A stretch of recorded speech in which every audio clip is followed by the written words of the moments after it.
La predicación tiene por título ¿Podría venir hoy Jesús? Vamos a analizar, de acuerdo a lo que dice la Escritura, si podríamos contestar esta pregunta.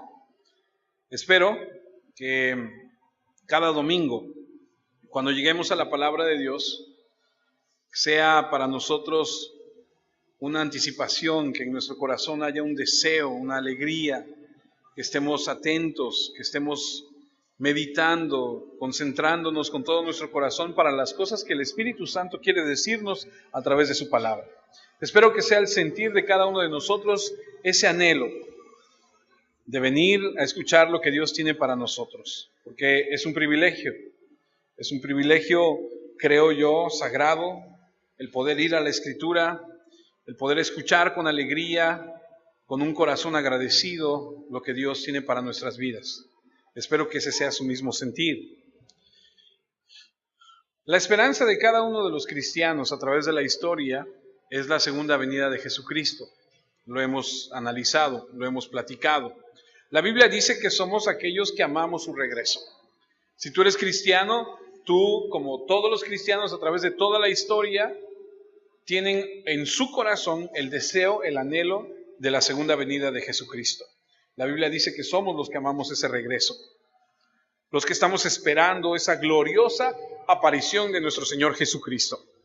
El Nuevo Testamento nos habla acerca de la segunda venida de nuestro Señor Jesucristo, a donde cuando Él regrese, los santos juzgarán al mundo, seremos transformados.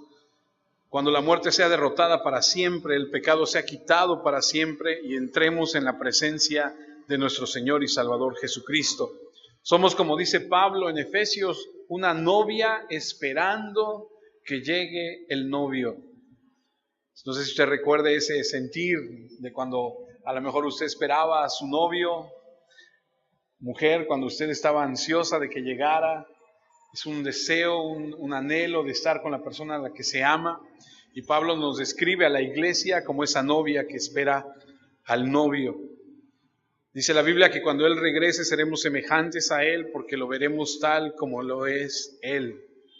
Y nosotros cuando pensamos en su segunda venida, podríamos pensar en muchos pasajes de la Escritura porque hay muchos. Pero estamos en uno de los pasajes que no tiene igual. Estamos en Mateo 24 y 25 y de la misma persona, de nuestro Señor Jesucristo, estamos escuchando que Él va a venir por segunda vez.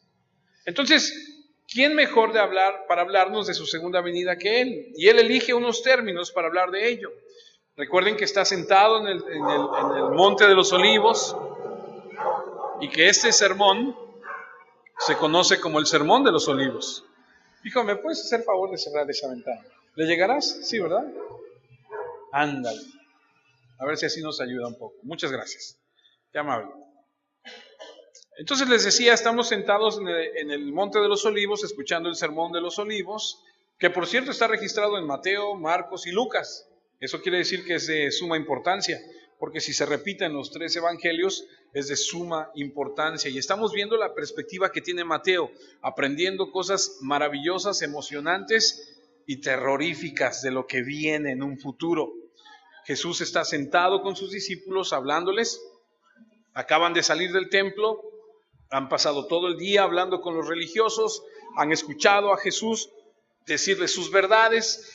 Jesús el día anterior ha limpiado el templo y están ellos a la expectativa, porque han escuchado a Jesús que dice, vamos a la primera cita de esta mañana, Mateo 23, 39.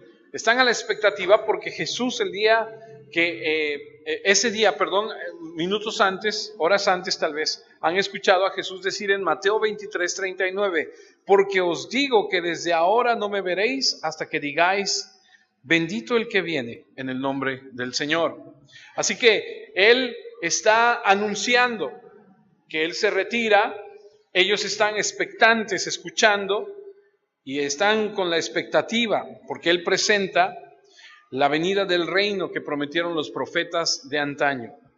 Y eso despierta el interés en estos discípulos. Cuando ellos escuchan que Jesús está diciendo, ya no me veréis, me voy a retirar y regresaré, hay una expectación en el corazón de ellos al decir, ¿y cuándo va a ser eso? ¿Y qué señal va a haber? ¿Y cómo es que sabremos cuándo será el tiempo? Están sentados ahí en la cima del Monte de los Olivos, llenos de curiosidad, haciendo estas preguntas. Quieren más información acerca de su venida. Quieren información sobre este gran momento cuando Él sea Rey de reyes y Señor de señores, como lo ha prometido. Quieren saber los signos. Y Jesús responde a las preguntas, digámoslo así, en orden inverso, porque responde a la segunda de las preguntas de los versículos 4 al 35 que ya hemos estudiado. Responde a cuáles son los signos. Luego responde a la primera pregunta cuando dice, ¿cuándo será esto? Eso lo va a responder en el versículo 36 diciendo, nadie sabe ni el día ni la hora. Y luego va a continuar hablando acerca de esto. Hemos estado analizando esta sección a donde él responde cuáles son los signos. Primero respondió, como les dije, de los versículos 4 al 14, describiendo señales generales que ocurrirán inmediatamente antes de su segunda venida. Y esas señales las podemos leer en Mateo 24, 8, cuando dice que va a haber un momento, el versículo 8 dice que serán los inicios del dolor de parto. Señales que vendrán rápidas, como cuando se llega al término de un embarazo, cuando la mujer está embarazada y va a dar a luz, empiezan las contracciones y las contracciones están espaciadas por un tiempo, pero después, conforme se va acercando el momento del alumbramiento, las contracciones son más y más y más y más y más rápidas y más y más y más intensas. Y el resultado es el nacimiento, y en este caso será el nacimiento del reino. Entonces ellos están escuchando que Jesús les dice, viene un tiempo, viene un momento a donde empezarán algunos dolores y serán estos. Y también responde y les dice en el versículo 5, busquen esta señal cuando serán el principio de dolores. Y habló de algo que conocemos como la abominación desoladora, que será cuando un personaje que se llama el Anticristo se va a sentar en el templo de Dios y se va a autoproclamar Dios y va a querer que todo mundo lo adore. Y el que no lo adore será muerto. Esa es la abominación desoladora y comienza, dice ahí la escritura, en el versículo 15, luego viene algo que se llama gran tribulación. Y Jesús les dijo, cuando vean esto, corran, porque lo que sigue va a ser algo que nunca el mundo ha experimentado alguna vez. Viene un tiempo para la humanidad cuando esto suceda que va a haber gran dolor, gran tribulación, grandes problemas. Y luego en el versículo 29 les da un signo específico, una señal específica.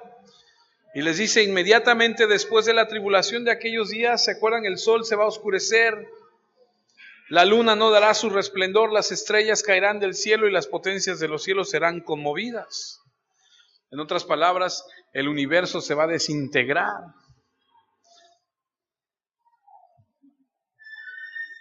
Pero ellos quieren ver una señal. Acompáñame a Mateo 24:30.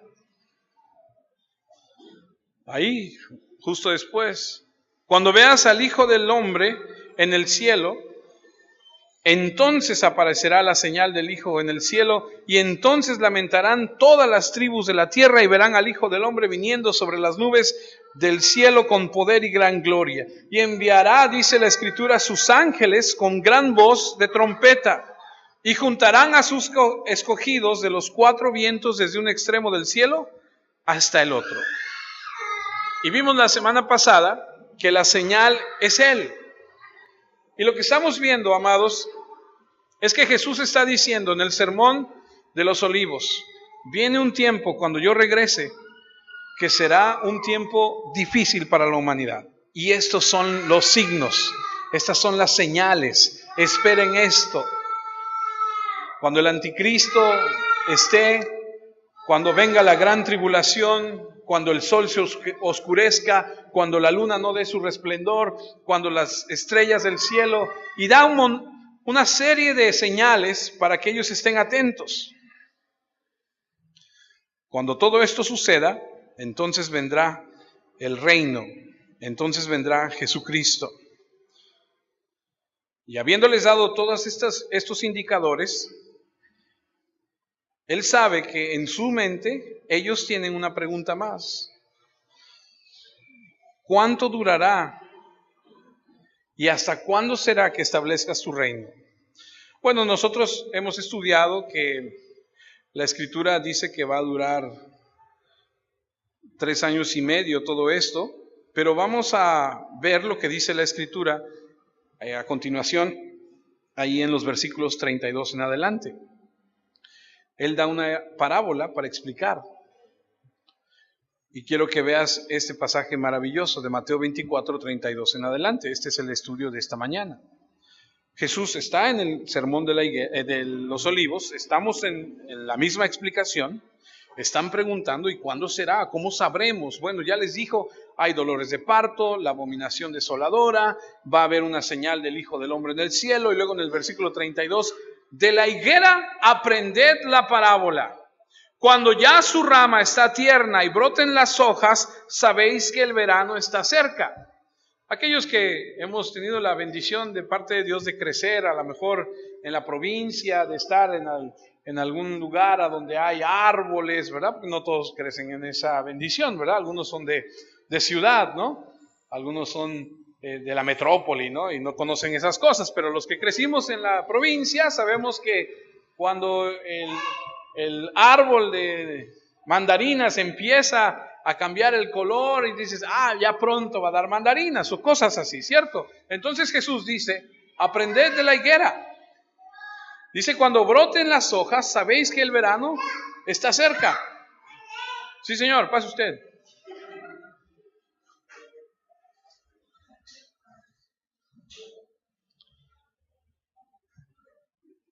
Versículo 33. Así también vosotros, cuando veáis todas estas cosas, conoced que está cerca a las puertas. De cierto os digo que no pasará esta generación hasta que todo esto acontezca. El cielo y la tierra pasarán, pero mis palabras no pasarán. Yo sé que a lo mejor usted ha leído muchas veces esta parte donde dice, de cierto esta generación no pasará. Yo la leí muchas veces, no la entendí. Vamos a ver si podemos comprender qué dice la Escritura acerca de esto. Vamos a empezar con la parábola. Usted recuerda que las parábolas tienen el propósito de dejar claras las cosas para unas personas y para otras esconderlas. En otras palabras, Jesús cuando hablaba en parábolas, a veces la gente se quedaba con cara de what y decía, ¿qué? Y entonces sus discípulos aparte le decían, explícanos la parábola porque no entendimos. Y entonces Él les aclaraba la parábola y entonces ellos entendían y decían, con razón. Un ejemplo está en Mateo 13, acompáñenme a Mateo 13. Mateo capítulo 13, versículos 10. Entonces empecemos con la parábola de la higuera. ¿Qué quiere decir esto? Bueno, vamos a entender que las parábolas son precisamente para aclarar. Entonces, acercándose los discípulos, le dijeron, Mateo 13, 10, ¿por qué les hablas por parábolas? Él respondiendo les dijo, porque a vosotros os es dado saber los misterios del reino de los cielos, mas a ellos ¿qué? No les es dado. En otras palabras, el Señor a unos les revelaba lo que tenían que saber y a otros se los ocultaba. ¿Por qué? Porque así es Dios y Dios hace lo que quiere, con quien Él quiere, como Él quiere. Amén. Así es. Entonces las parábolas tienen un doble propósito. Las parábolas que no son explicadas ocultan la verdad. Las parábolas que son explicadas aclaran la verdad. Ese es el doble propósito de una parábola.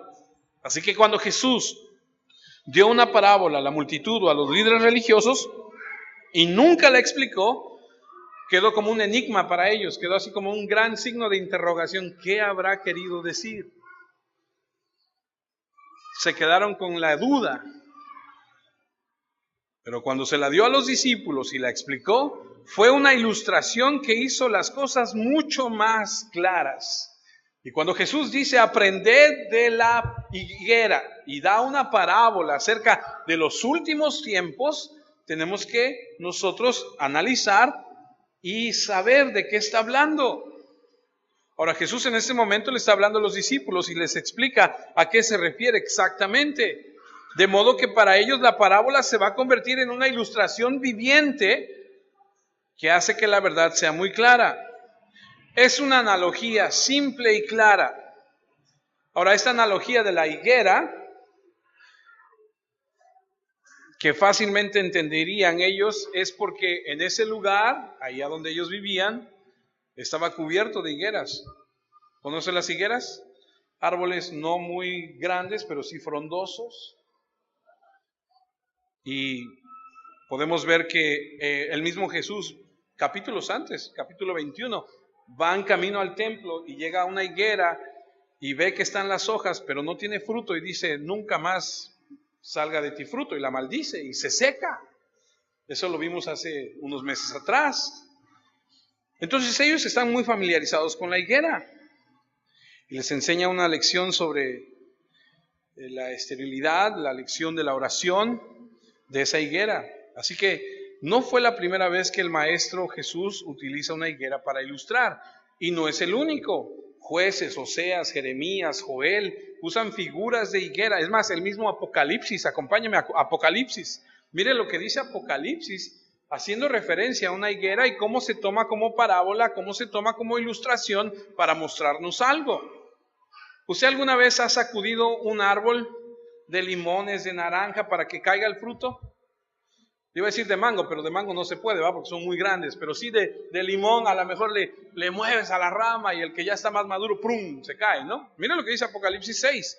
Apocalipsis 6, versículo 12, dice: miré cuando abrió el sexto sello, y aquí hubo un gran terremoto, y el sol se puso negro como tela de silicio, y la luna se volvió toda como sangre, y las estrellas del cielo cayeron sobre la tierra, como la higuera deja caer sus higos cuando es sacudida por un fuerte viento. Y entonces Juan, el autor de Apocalipsis, toma también la ilustración de una higuera para que puedan entender, así como se caen cuando sacudes, así se van a caer las estrellas. Y entonces, tú que has visto cómo cae de la higuera cuando un fuerte viento tira las, vas a decir, híjole, así se van a caer las estrellas. Entonces, ese es el propósito. Juan dice que del universo se van a derrumbar como higos cuando están demasiado maduros. Así que lo común del árbol se prestó a los profetas y maestros a lo largo de la historia de Israel para usarlo como una ilustración de una verdad espiritual. Y el Señor hace justamente eso al comienzo de esto, de esta porción, cuando habla de la higuera. Aprended de la higuera. En otras palabras, y escucha, esto es muy interesante, no solo escuches, sino entiende el mensaje y escuche. Cuando uno estudia la Biblia, una cosa es leer la Escritura y otra cosa es estudiarla. Y cuando tú estudias la Biblia, hay unos diccionarios bíblicos, ¿los conoce? Hay concordancias bíblicas y hay diferentes traducciones de la Biblia. Cuando tú estudias la Biblia y vas al contexto original, o más bien al texto original, te aclara muchas cosas. Por ejemplo, la palabra mantano, M-A-N-T-H-A-N-O,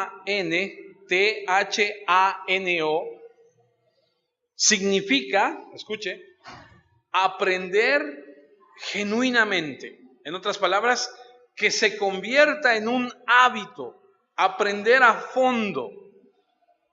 Cuando él dice, de la higuera aprended, manzano, es como en mexicano decir que te caiga el 20, absórbelo, entiéndelo, que se vuelva parte de ti, no solamente lo escuches por escuchar. La idea es adquirir un hábito, recibir el mensaje, dejar que se haga parte de ti. Es lo mismo que dice Pablo en Filipenses 4. Pablo en Filipenses 4 Versículo 11 dice: no lo digo porque tenga escasez, pues he aprendido a contentarme cualquiera que sea mi situación. O sea, me ha caído el 20, lo comprendo profundamente, lo sé perfectamente. Y Jesús, cuando dice aprended de la higuera, les está diciendo, no lo tomen solo a la ligera.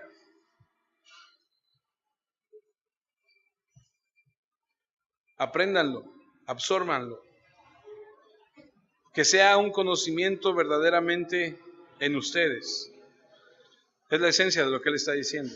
Quiero que entiendas esto, no quiero que te pase. Quiero que lo entiendas claramente. Ese es el mensaje, la ilustración. Mateo 24:32, de la higuera aprended la parábola, cuando ya su rama está tierna y brotan las hojas, sabéis que el verano está cerca. No hay forma de malinterpretarlo, lo que significa es esto. Viene la hora del fruto y de la cosecha. En otras palabras, cuando los árboles empiezan a brotar las hojas, es primavera. ¿Y qué quiere decir cuando dice la rama aún esté tierna? Bueno, quiere decir que ese es un tiempo donde hay que cuidar el árbol. Cuando la rama está tierna, hay que cuidarlo, hay que estarlo nutriendo y regando, y es un periodo, es un tiempo. Porque la rama está tierna, es blanda, y están brotando apenas las hojas. Y sabemos que es primavera. Pero cuando sabemos que es primavera y que empiezan a brotar las hojas, entendemos inmediatamente que después de la primavera viene el verano.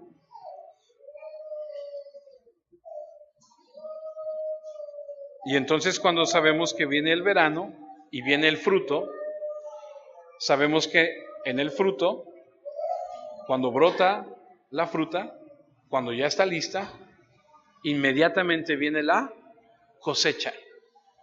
Ahora, esto es muy interesante porque no se me pierda. Dice, aprended de la higuera, que cuando las hojas empiezan a brotar es primavera. Y nos dice que está cerca el tiempo de la cosecha, el tiempo del fruto.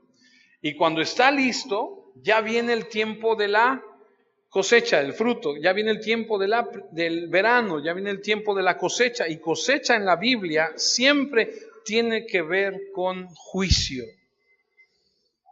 Cuando se habla de cosecha, se habla de juicio. Acompáñame a Mateo 3.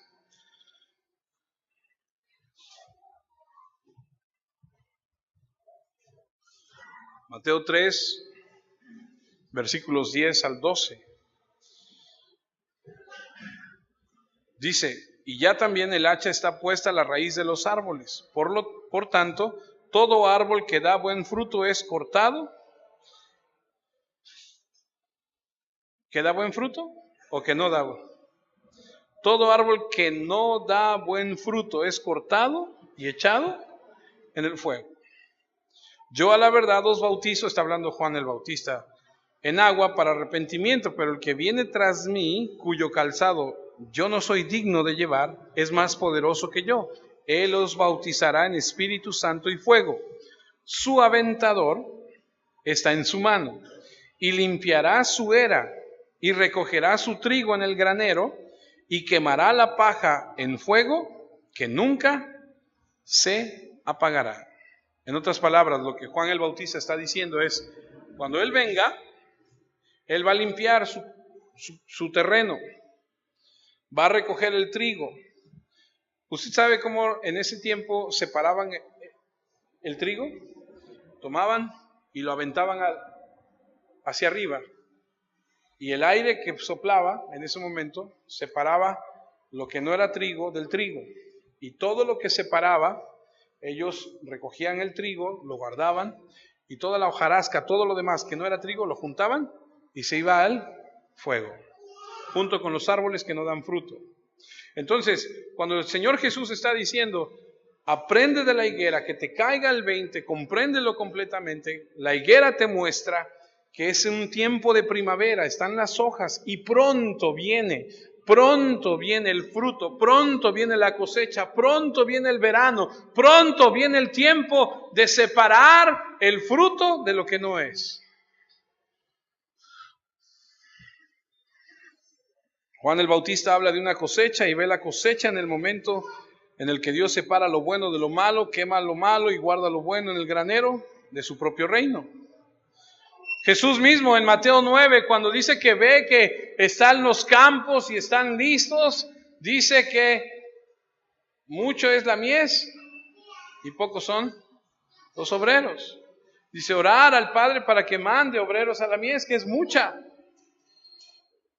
En Mateo 13 nos da una parábola del trigo y la cizaña y nos dice, nosotros no somos los que nos corresponde levantar la cosecha. Es más, tenemos que dejar que entre nosotros crezca la cizaña. Cuando venga el tiempo de la cosecha, vendrán los ángeles de Dios y ellos van a cortar y van a separar a los buenos de los malos. Si Dios nos da vida y llegamos al capítulo 25 de Mateo, vamos a ver cómo hay una separación clara de los que son ovejas y de los que son carneros.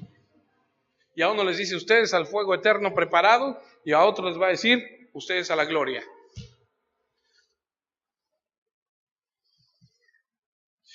Y de nuevo se ve la cosecha como un tiempo de distinción, de juicio, de quemar a aquellos que son malos, de recompensar a aquellos que son buenos. Ahora, en todos estos incidentes en el Evangelio de Mateo, donde se observa la cosecha, es un tiempo de recompensa. Lo que es bueno y quemar y castigar lo que es malo.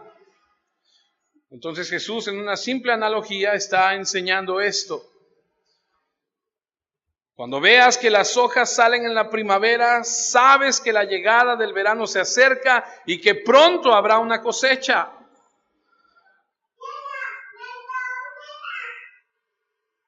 Y dado que percibirían que la cosecha sería la segunda venida, la venida del juicio de Dios, entenderían muy fácilmente la intención de lo que el Señor está diciendo. Entonces, es una analogía sin complicaciones. Una aplicación inconfundible. Mateo 24:33. Así también vosotros, cuando veáis todas estas cosas, conoced que está cerca a las puertas. Por eso el título de la plática de esta mañana es, ¿podría venir Jesús hoy? Bueno, de acuerdo a lo que nos enseña, si la higuera está, si están las hojas, si vemos que se acerca el verano, que viene la cosecha, podríamos decir, está cerca. Pero, ¿acaso lo vemos? Vamos a seguir analizando. Así también vosotros, cuando veáis todas estas cosas, conoced que está cerca a las puertas.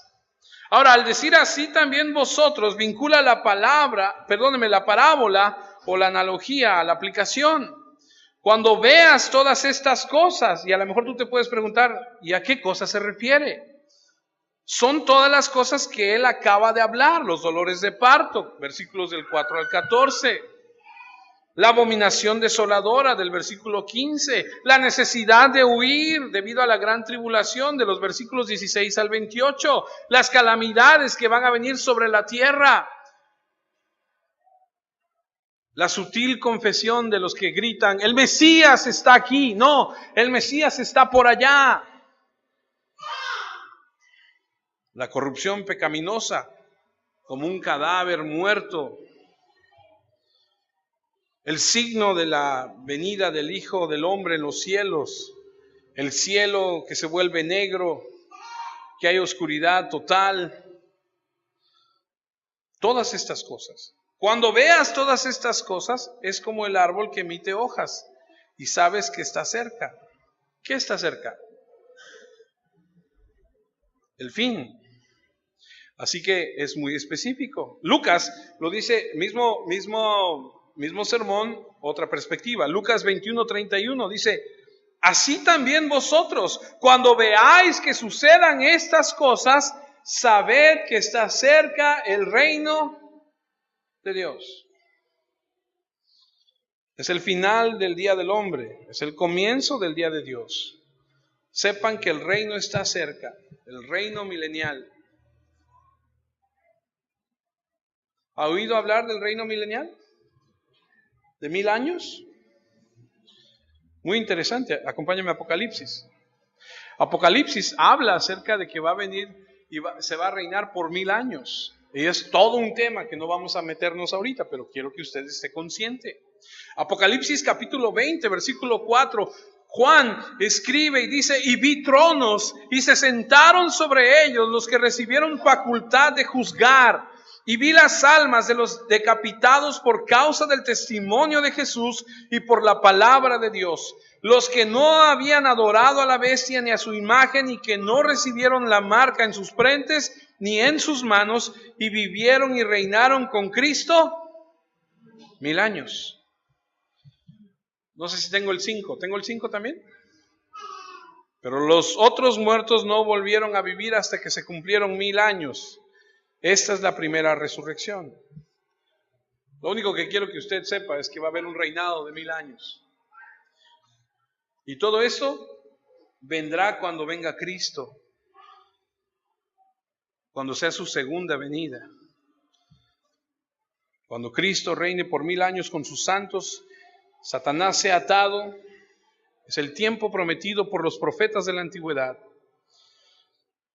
Entonces Él está diciendo: cuando tú veas todas estas cosas, los dolores de parto, las señales, la señal del Hijo del Hombre, sabed que está cerca. Tan cerca como alguien que está a la puerta tocando. Cuando alguien toca tu puerta, no dices: ay, va a venir alguien. Dices: no, ya está aquí. Ya está aquí afuera tocando. Más cerca no puede estar. Mateo 24, 34. De cierto os digo que no pasará esta generación hasta que todo esto acontezca. Esa es una parte bien interesante. Es una parte bien interesante porque Mateo está diciendo, bueno, el Espíritu Santo a través de Mateo está diciendo: cuando veas la higuera, las hojas, el tiempo, date cuenta que está cerca. Cuando veas que el cielo se pone negro, que está la abominación, que hay que huir, ya viene el Señor, ya viene a establecer su reino de 1000 años. Y Mateo 24, 34 dice: de cierto os digo que no pasará esta generación hasta que todo esto acontezca. Ahora, para enfatizar la importancia y veracidad de esta declaración, tenemos que entender: esta generación no pasará hasta que se cumplan todas estas cosas. ¿De qué generación estamos hablando? Bueno, antes de ir a ver de qué generación, entendamos que pasar significa morir. No pasará significa no morirán. La generación no llegará a su fin hasta que todas estas cosas se cumplan. ¿Qué generación? Es una pregunta importante y tenemos que ver que existen varias interpretaciones. Ahora, la razón por la que le doy varias interpretaciones es para que usted sepa, porque usted tal vez platicando con alguien, algún día alguien le va a decir: no, yo creo esto y esto. Bueno, vamos a ver qué dice la Escritura, pero hay varias interpretaciones acerca de esta Escritura. ¿Qué generación? ¿A qué se refiere? Bueno, algunos sugieren que esa generación de la que él habla en este momento son los discípulos directamente. Es por eso que no creo que sea la correcta. Las personas que sostienen que serían los discípulos, que opinan, incluso opinan y dicen que Jesús estaba equivocado, que no debería de sorprendernos que estuviera equivocado, porque él mismo admitió en Marcos 13:32 lo siguiente. Marcos 13:32 dice Jesús: ¡tarán! Pero de aquel día y de la hora nadie sabe, ni aun los ángeles que están en el cielo, ni el Hijo, sino el Padre. Ahora, déjeme detenerme aquí un momento. La gente que dice que esa generación eran los discípulos, incluso se atreve a decir que Jesús estaba equivocado porque admitió que ni él sabía. Entonces dice, él confesó su propia ignorancia. Pero una cosa es que Jesús confiese que en su estado como hombre no sabe porque Él eligió no tener ese conocimiento, y otra cosa es elegir, escuche, decir algo que no es verdad. Y Jesús en su encarnación pudo haber restringido su conocimiento, pero Él no perdió su conexión con la verdad. Ese es un punto de vista inaceptable. Y si Jesús se equivocó en esto, híjole, agárrense, porque pudo haberse equivocado en cualquier otra cosa. Nosotros no aceptamos esa versión, la rechazamos totalmente. Jesús no pudo haber estado equivocado. Jesús, cuando dice que ni Él sabe, Él en su carne, Él decide voluntariamente decir, no lo conozco. Usted ha leído la escritura donde dice que cuando Jesús era chico crecía en sabiduría y conocimiento y gracia para con Dios y para con los hombres. Jesús en su humanidad decide omitir ciertas cosas que el Padre no le revela. Ahora, mi pensar es que cuando Jesús resucita, el Padre le revela. Pero mientras Él estaba en su carne como humano, Él decide no conocer eso. El Padre lo reservó solamente para Él y Él dice, ni yo lo sé. ¿Ok? Pero eso es muy diferente a que diga algo que no es verdad.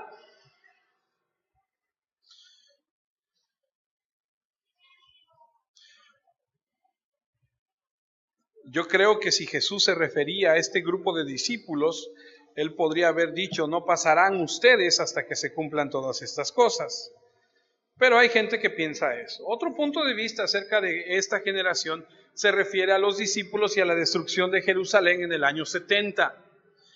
Es una opinión muy popular y muchos de los comentaristas opinan que Jesús está diciendo, esta generación, ustedes los discípulos y la gente de este tiempo va a pasar esto.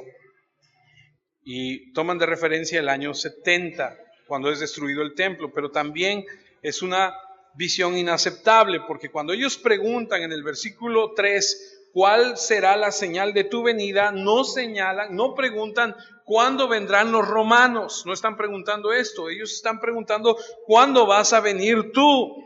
Y la gente dice, no, fue cuando vinieron los romanos, destruyeron el templo, es que se cumplió, pero no es cierto. Ahora, hasta donde yo sé, en el año 70 el sol no se oscureció, no se cayeron las estrellas del cielo, no se levantó nación contra nación, los romanos invadieron a Israel y destruyeron el templo, pero no vimos nada de las señales de las que hemos estado estudiando. Por lo tanto, es absolutamente imposible. No hubo pestes, terremotos, como lo describe la Escritura. Y la tercera opinión, que es con la que yo creo que podrías referirse más a esto, es lo siguiente. Mire, Genea, que es generación, creo que cuando él dice esta generación, a lo que se refiere es a una generación que constantemente, que voluntariamente, que conscientemente ha rechazado y sigue rechazando a Dios. Si usted lee el contexto de lo que venimos del templo, los que le han criticado, le han juzgado, le han rechazado, son los religiosos. Y es el pueblo de Israel. Y cuando Jesús dice, yo creo que podría referirse a esa generación que constantemente odia todo lo que tiene que ver con Dios, rechaza todo lo que tiene que ver con Dios, es a la que Él se refiere que no pasará. En otras palabras, lo que está diciendo es que siempre va a haber gente que odia a Dios, que rechace a Cristo y que va a haber en toda la historia de la humanidad y que la va a ver incluso hasta cuando Él regrese.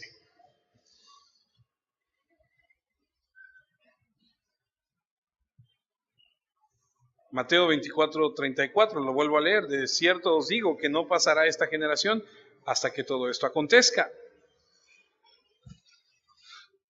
Cuando la rama es tierna y pone hojas, sabemos que el juicio se acerca. Entonces, cuando ves todas estas cosas, ¿qué cosas? Bueno, como les dije, los dolores de parto, las señales en el cielo, todo lo que ha estado describiendo a lo largo de este capítulo. Cuando veas todas estas cosas, sabes que el juicio está cerca. Y esta generación, personas que no aman al Dios, no quieren nada con Dios, estarán y han estado y seguirán estando siempre. Y esta generación que ve todas estas cosas cumplir, no terminará, no pasará, no morirá hasta que se cumplan. Entonces, cuando Jesús venga, va a haber ese tipo de personas aún.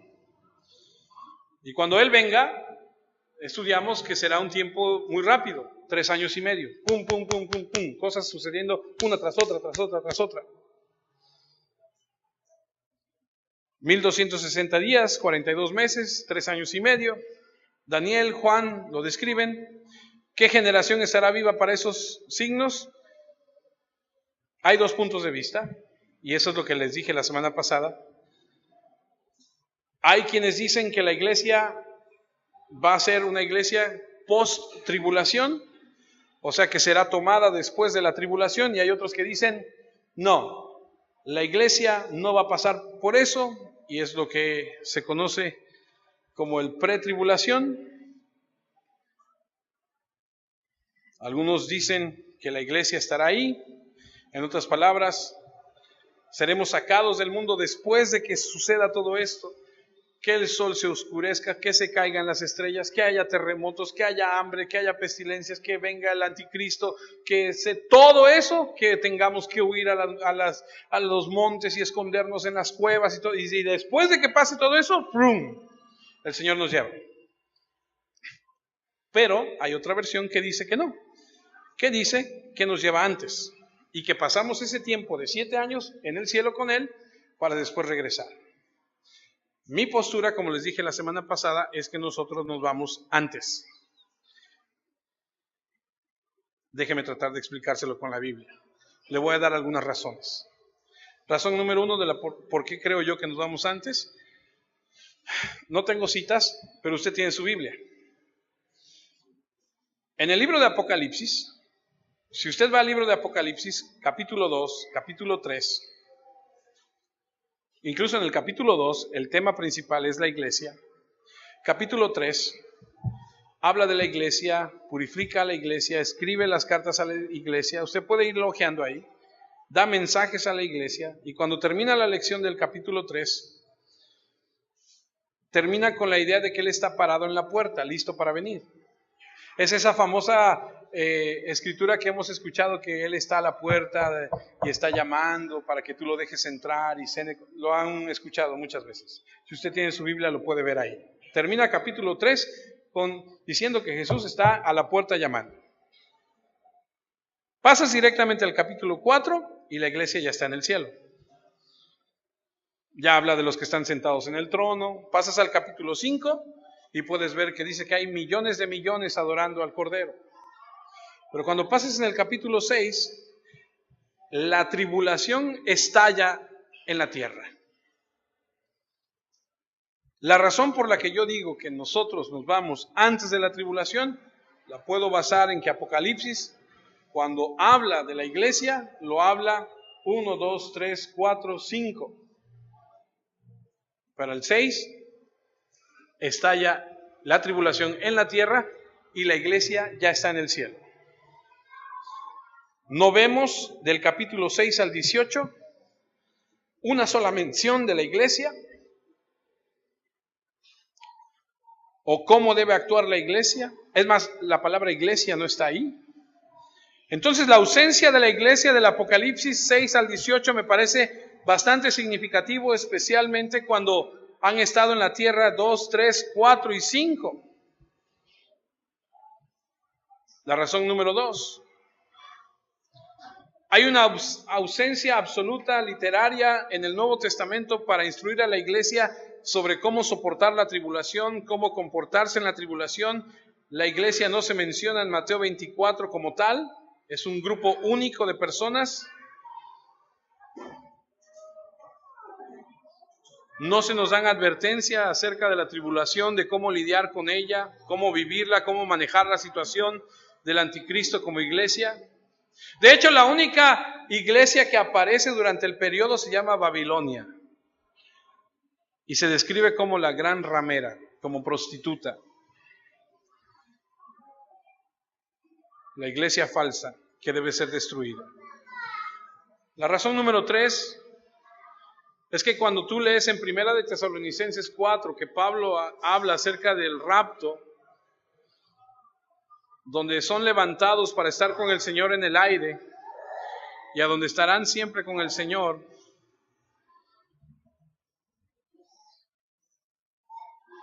me parece sin sentido que se levanten para después regresar.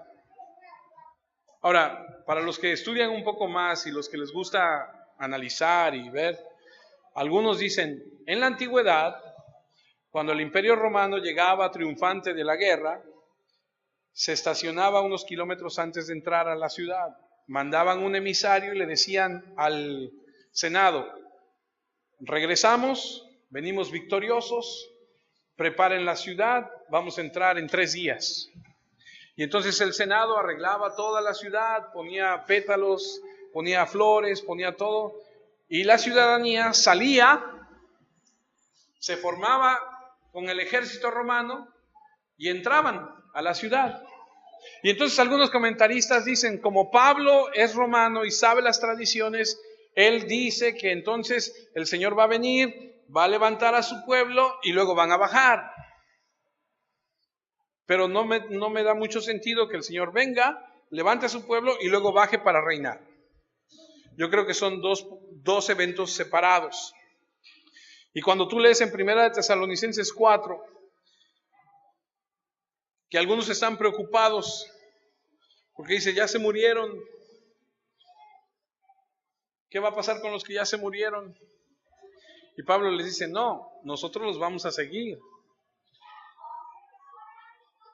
Es otra razón por la que yo creo que vamos a ser quitados antes. Ahorita voy a decir un poco más acerca de esto. Acompáñenme a una escritura que ya leímos, pero que quiero que lo analicemos un poquito más. Está en Apocalipsis 3:10. Apocalipsis 3:10. Por cuanto has guardado, y esa palabra guardado, a lo mejor usted que anota y usted que le gusta analizar más, la quiera subrayar. Esa palabra guardado viene de tereoek, que significa un estado de existencia continuo, libre de. Esa palabra guardado, tereoek, significa estado continuo, libre de apartarte, de salvarte, de guardarte. Se puede comprender más con Juan 17:15. No ruego que los quites del mundo, sino que los tereoek del mal, los libres continuamente. Regrésate a Apocalipsis. Apocalipsis dice, por cuanto has guardado la palabra de mi paciencia, le está hablando a la iglesia, yo también te guardaré de la hora de la prueba que ha de venir sobre el mundo entero para probar a los que moran sobre la tierra. Basado en eso, yo creo que el Señor toma a su iglesia, desata la tribulación y mientras estamos en el cielo, se llevan a cabo las bodas del Cordero y se llevan a cabo el juicio del trono blanco a donde el Señor da recompensas a los que han sido fieles. Y después venimos con Él en la segunda venida. Yo sé que algunos tienen cara así como de, ¿qué? Ya me perdí, no sé qué está diciendo.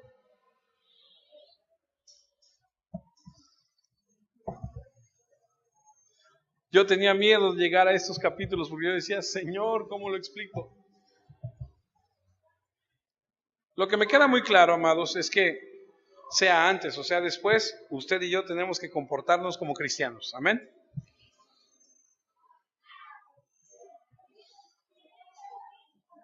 Otra cosa en la que yo puedo basar mi creencia, y es mi punto de vista, a lo mejor usted tenga otro, a lo mejor usted diga, no, nos vamos a quedar y vamos a pasar la tribulación.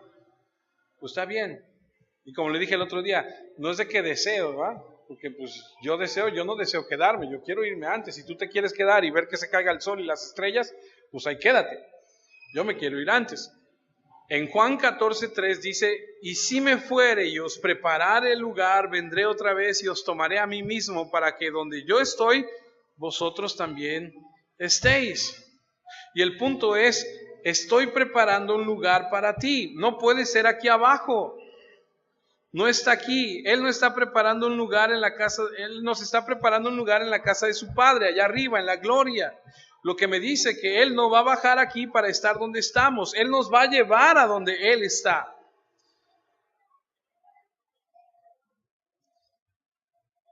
A lo mejor tenga que escuchar la plática otra vez entre semana para que la pueda entender un poco más.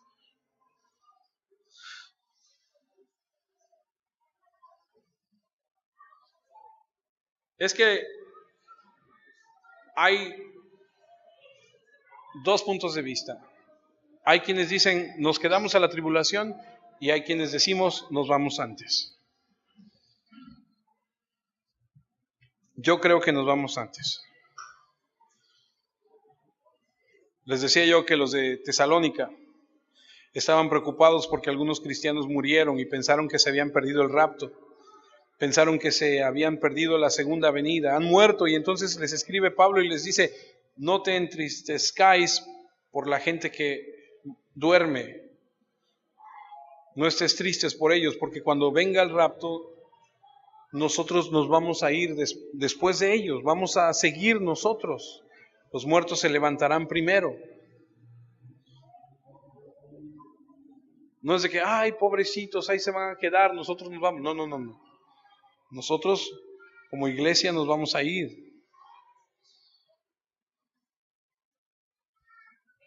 Esas son algunas de las razones. Y en el rapto, la iglesia se encuentra con Cristo en el aire. En la segunda venida, Cristo regresa a la tierra con la iglesia. En el rapto, el monte de los olivos no ha sido tocado. Y en la segunda venida dice que Él divide el monte por mitad. En el rapto, el mundo no es juzgado y el pecado empeora. Y en la segunda venida, el pecado es juzgado y el mundo mejora. Porque se va a acabar todo y van a haber cielos nuevos, tierra nueva. En el rapto, el cuerpo va al cielo y en la segunda venida viene a la tierra. En el rapto es eminente y podría suceder en cualquier momento. La segunda venida tiene signos muy distintivos. Sabemos por lo que dice la Escritura.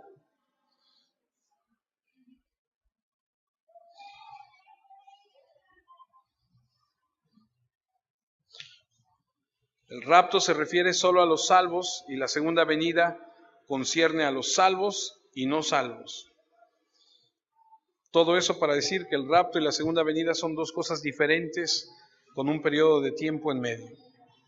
Entonces, esta generación se refiere a las personas que están vivas en ese momento y que no fueron tomadas en el rapto porque no conocen al Salvador. Serán judíos y gentiles.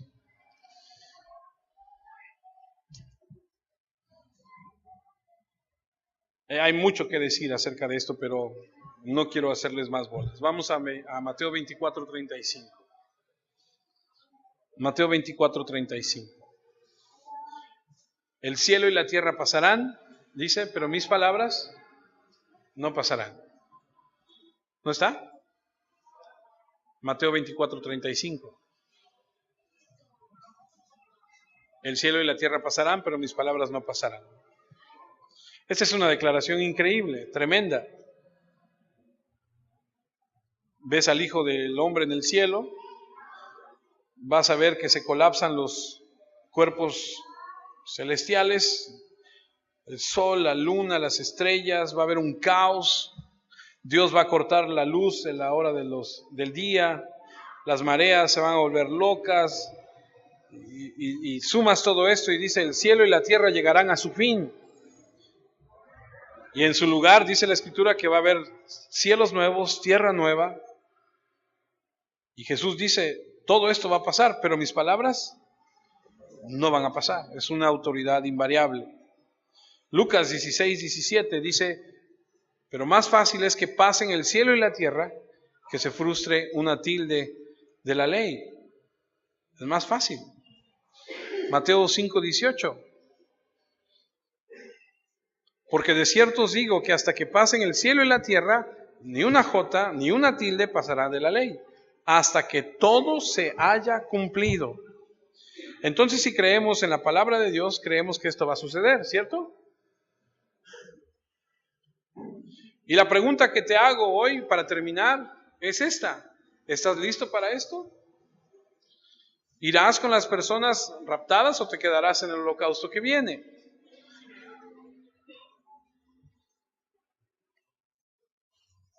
¿Cómo debes comportarte de aquí a que esto suceda? Ahora, puede ser que nos vayamos con el Señor, que el Señor venga, ¡frum! La segunda venida de Cristo está marcada y dice, van a suceder estas cosas. Pero para cuando Él rapte a su iglesia, eso no está marcado. Puede suceder en cualquier momento. ¿Estás listo? ¿Sigues llevando tu vida como la estás llevando y está bien? ¿Estás bien delante de Dios? Si nos vamos ahorita, muchos decimos, no, mañana vamos a ir a Veracruz y vamos a hacer este negocio y vamos a hacer aquello y pasado mañana voy a ir a... Santiago dice, no sabes, no hagas planes. Muchos dicen el próximo año vamos a hacer esto. No sabes. Tienes que decir, primeramente Dios, si Dios lo permite, si Dios me da licencia, si Dios quiere, haremos esto o aquello. Porque una de dos, o viene Cristo o te vas tú con el Señor antes. Porque todos tenemos trazados un momento, un día, una hora para ir delante del Dios vivo de la Biblia y entregar cuentas. Por eso el día de hoy mi exhortación es, tu vida, ¿cómo está delante de Dios? ¿Cómo estás actuando delante de Dios? ¿Estás llevando tu vida como tú quieres? ¿Estás aparentando ser algo que no eres? Porque la Biblia es muy clara. Y déjame terminar con Tito, capítulo 2, versículo 11. Les voy a leer la palabra de Dios para todos, que es un poco más clara. Dice la Escritura, porque ha sido revelado el generoso amor de Dios que trae salvación. ¿Para quiénes? Para todos. Y el versículo 12 dice, ese amor nos enseña a no faltarle el respeto a Dios, a abandonar la maldad del mundo y a vivir en este mundo con buen juicio, como Dios quiere, dedicados a Él. Mientras tanto, esperamos, dice, ver la gloria de nuestro gran Dios y Salvador Jesucristo. Mientras esperamos que Él regrese, que Él venga por nosotros, aguardamos ese día feliz. Pues Él se entregó a la muerte por nosotros para librarnos de toda maldad y limpiarnos de todo pecado. También lo hizo para que seamos su propio pueblo, ocupados siempre en hacer buenas obras, no lo que quieras, no lo que venga en gana. Dice para hacer buenas obras. Eso es lo que tienes que enseñar. Anímalos. Y cuando estén en error, corrígelos. Tú tienes toda autoridad para hacerlo, así que no permitas que nadie te menosprecie. En otras palabras, lo que Tito está diciendo, más bien lo que está escuchando del apóstol Pablo es esto. Mientras esperen, háganlo como Dios manda. No haciendo lo que les dé su gana. Y les dice, corrígelos, enséñalos. Y eso es lo que tenemos que hacer, hermanos.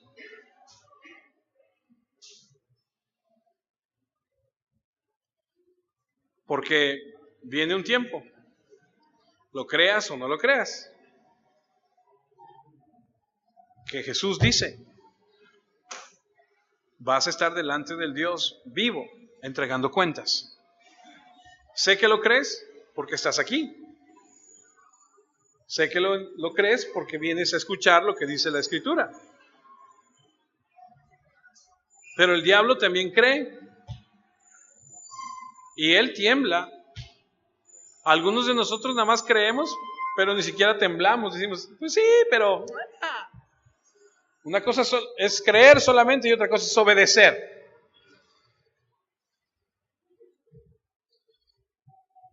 Así que vivamos lo que dice la Biblia. piadosamente, haciendo buenas obras. Amén. Oremos pues. Señor, te damos gracias en esta mañana por tu palabra. Hay muchas cosas que no entendemos, que todavía no alcanzamos a comprender y que tal vez nunca las alcancemos a comprender del todo.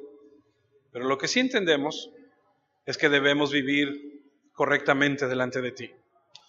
Junto con mis hermanos esta mañana, Padre, yo te pido que nos perdones, porque reconocemos delante de ti que eres un Dios justo, bueno, fiel, misericordioso, que somos carne y que somos débiles. Y no tratamos de justificarnos, Señor, en ninguna manera, porque si hemos pecado contra ti y solamente contra ti. Por lo cual te pedimos que perdones, Señor, nuestras faltas, nuestra indiferencia, nuestras actitudes equivocadas, que perdones, Señor, las cosas que hemos hecho mal, las cosas que hemos dicho, que hemos pensado. Perdónanos. Límpianos con la sangre del Cordero. Permítenos estar bien delante de ti, Señor. Enséñanos a temerte de manera reverente, a honrarte, a exaltarte. Infunde en cada uno de nosotros un respeto, un amor, un temor